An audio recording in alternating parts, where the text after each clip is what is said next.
आज माँ दुर्गा का नाम है सिद्धिदात्री। हमें जीवन में कुछ ना कुछ हमने सिद्ध किया है। हर एक व्यक्ति को कुछ ना कुछ सिद्ध किया है।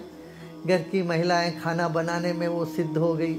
एक टेलर है, वो कपड़ा बात करते करते कैसे भी वो कपड़ा सिल लेते हैं। जिनकी जो भी कलाएं हैं वो सब उनकी प्राप्ति है। हमने जो भी प्राप्त किया है वो जब हम समझते हैं हमारी अपनी प्रयत्न से, ताकत से हमने प्राप्त किया है, तो ये अपनी अहंकार को पुष्ट करती है। तो अहंकार क्या है? असीम अनंत चैतन्य शक्ति से हमको अलग कर देती है। वही सीमा, वही अहंकार है।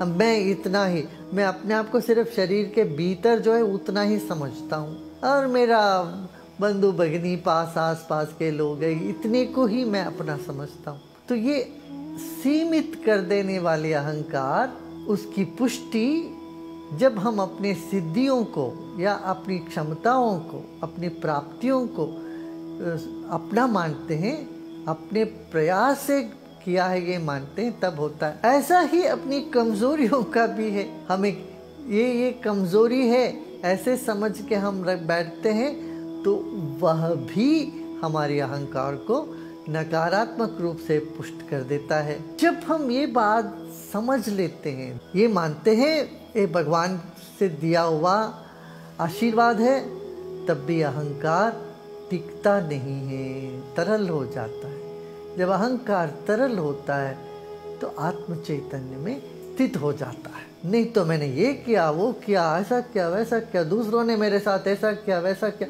ये सभी तो हमारी अहंकार को पुष्टि कर देती है, ये माया।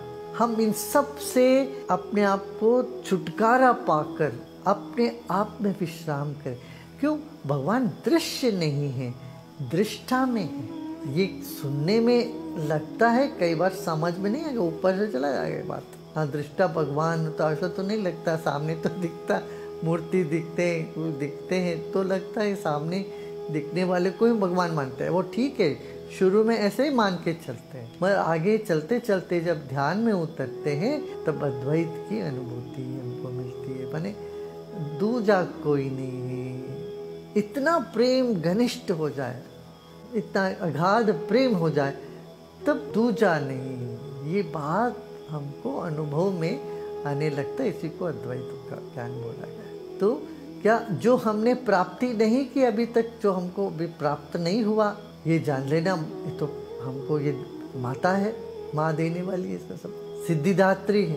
वो चैतन्य शक्ति ही देगी प्राप्ति हमको। जो प्राप्त है और उसके साथ तादाद में, तब भी ये जान ले ये सब तो कृपा से, हमारा नहीं, ये सब प्राप्ति मिली, हमारे प्रयत्न से प्राप्त नहीं हुआ, ये देवी का देन है, भगवान का देन है। ऐसा समझना है।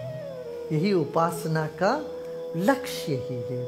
उपासना का ध्येय है ये। नाम में फल निहित है, सिद्धिदात्री। इतने दिन 9 दिन तपस्या कर ली, सब जो भी क्या क्या ध्यान किया, पूजा करी, उपवास किया, जो भी लोग करते आए हैं और जीवन में कुछ भी करते आए हैं, वो सब का फल उसके हाथ में है, ईश्वर के हाथ में है। वो सच्चिदानंद आत्मस्वरूपी चेतना हमारी वही देगी ये सब सिद्धियाँ। ये समझकर विश्राम करना है। नहीं तो मन में यही उथल पुथल चलता रहता है। अरे ये हासिल करे, ये प्राप्त करे, ये प्राप्त करो, वो दुनियादारी की चीज़ प्राप्त ना करो तो सिद्धियाँ प्राप्त करने की चक्कर में पड़ जाते हैं। तुम कुछ भी करो, अपने प्रयत्न से कुछ नहीं होने वाला है, सब होगा कृपा मात्र से। ये बात जान। इसका मतलब ये नहीं कि आलसी पड़े रहना, इसको गलत नहीं समझ। इसलिए सीढ़ी दर सीढ़ी गुरु कहते जाते हैं, ऋषि मुनि गुरु यही कहते हैं कि अच्छा ये करो, ये करो, ये करो। फिर एक एक सीढ़ी पर तुमको चढ़ा के ले जाते हैं, और एक सीढ़ी ऐसी आती है तब बोलते हैं नहीं अब सीढ़ी हो गया, अब विश्राम करो।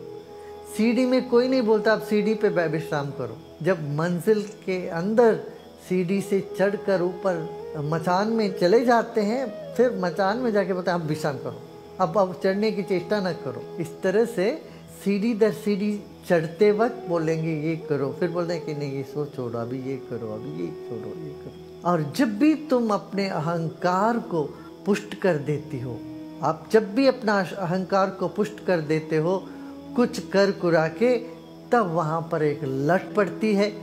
मैं बोलते कि छोड़, तुम बहुत अहंकार में उलझ गए, आप इधर से हट। प्रकृति इस तरह हमें कदम कदम पर दिशा निर्देश देती जाती है जीवन में।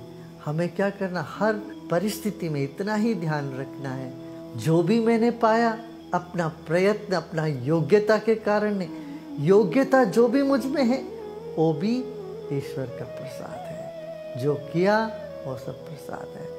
तो गलत किया, चलो हमने कुछ गलतियां करी जीवन में, वो हमारे में वो सामर्थ्य नहीं था, असमर्थ थे, और असमर्थ के भी माँ ही उनको सामर्थ्य देने वाली होती है। ये भी प्रार्थना पूर्वक हम निकल सकते हैं। अपने असमर्थता को लेके दुखी नहीं होना, उसमें प्रार्थना हो जाती, और अपने प्राप्ति को लेकर के अहंकार में नहीं जूझना, उसमें समर्पण करते हैं। प्रार्थना और समर्पण।